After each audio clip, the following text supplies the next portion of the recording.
Sur quel thème poster quand on est une page entreprise? C'est une question qu'on me pose régulièrement. Et en fait, créer de l'engagement sur une page entreprise LinkedIn, ça représente quand même un gros défi. Car la plateforme, elle tire une partie de ses revenus de la publicité. Et donc, en fait, c'est important de noter que LinkedIn favorise davantage les profils individuels par rapport aux pages entreprises en termes de visibilité, puisqu'elle veut que les entreprises, en gros, payent pour avoir de la visibilité. Donc, un profil individuel publiant le même contenu peut obtenir jusqu'à 60 à 70% de visibilité supplémentaire, ce qui est considérable. On parle encore une fois de la même chose.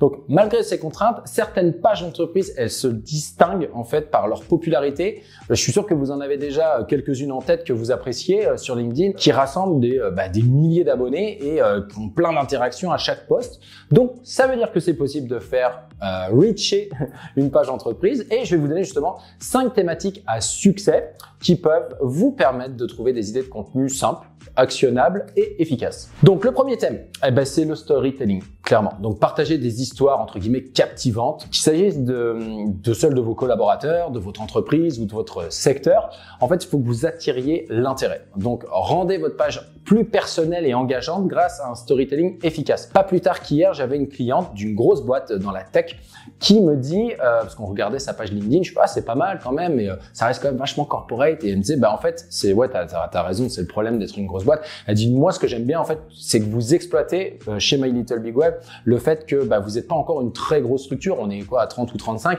donc on peut faire un peu ce qu'on veut.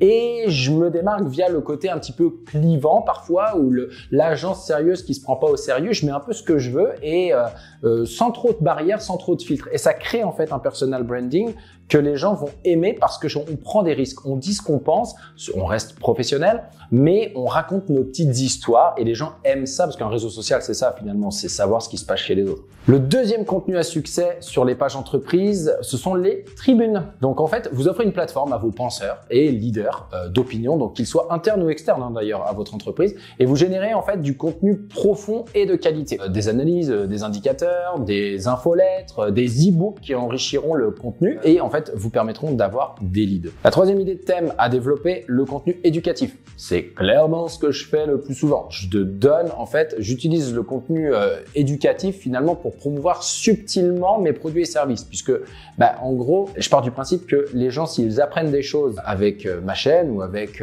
les posts LinkedIn que je fais, ils vont s'abonner et ils vont me garder en tête. Et au bout d'un moment, c'est sûr que s'ils ont besoin d'une agence de marketing web, ils vont penser à moi. Et d'ailleurs, je tiens à préciser une chose parce que souvent on se dit « Ouais, mais moi, je pense pas que mon audience, elle consomme mes produits. » Et c'est vrai.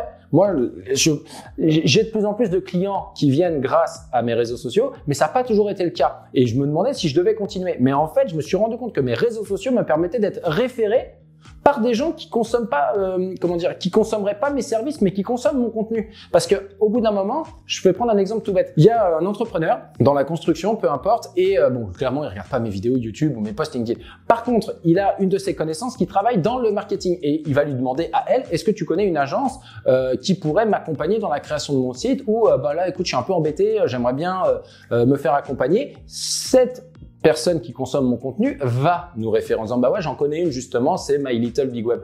Et c'est à ça que ça sert justement. Donc vous faites ce contenu pour ça. Publiez donc aussi des articles, des tutoriels, des vidéos explicatives comme je le fais là, ou annoncer les nouveautés et les démonstrations à venir de vos offres. Encore une fois, je dis toujours que le poison, c'est la dose. C'est-à-dire que quoi que vous fassiez, c'est bien, mais si vous le faites en trop grosse quantité ou pas assez, c'est pas bon. Mettez un peu de tout. Balancez pas que des choses en rapport avec votre activité, avec vos services ou en rapport avec votre vie. Il faut un ensemble d'ingrédients pour faire un bon cocktail. On garde quand même en tête qu'on parle de page entreprise, pas de page personnelle sur LinkedIn. Donc, je me doute que vous pouvez avoir un peu moins de liberté, entre guillemets, que si c'était votre page personnelle. Mais quand même, prenez des risques parce que, en gros, on va pas se mentir, les pages entreprises LinkedIn sont la plupart du temps chiantes.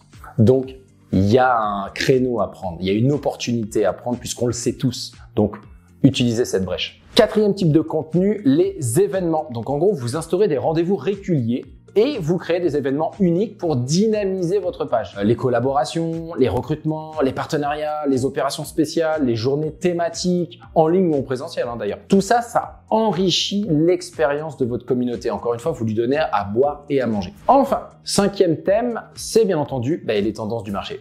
Évidemment. Donc, vous communiquez sur les dernières données et les dernières tendances de votre secteur pour accroître votre autorité et la visibilité de votre entreprise. En gros, vous allez accroître votre notoriété en montrant tout simplement votre expertise, en montrant que vous êtes à la page, que vous connaissez les dernières tendances et vous allez devenir un point de référence pour votre audience. Donc oui, c'est du contenu périssable, donc on capitalise un peu moins dessus, mais c'est ce qui va vous amener le plus de reach. Petit point en bonus, utilisez vos employés si vous en avez. Si vous voulez que vos employés mettent en avant votre entreprise, votre page entreprise, elle doit également mettre en avant ses employés. Aujourd'hui, il y a trop peu d'entreprises en fait qui l'appliquent. Donc, n'hésitez pas à pousser les posts de vos employés, à mettre en avant leurs portraits, à raconter leur histoire, les starifier entre guillemets et à leur donner la parole. Alors, certains pourraient se dire « Ouais, mais j'ai pas envie qu'on me pique mes employés. » Ok, dis-toi que si ton employé il a un profil LinkedIn, il se fait démarcher 15 fois par jour. Donc, mets-le en avant. Au final, de toute façon, au moins, ça te permettra de capitaliser un petit peu sur eux.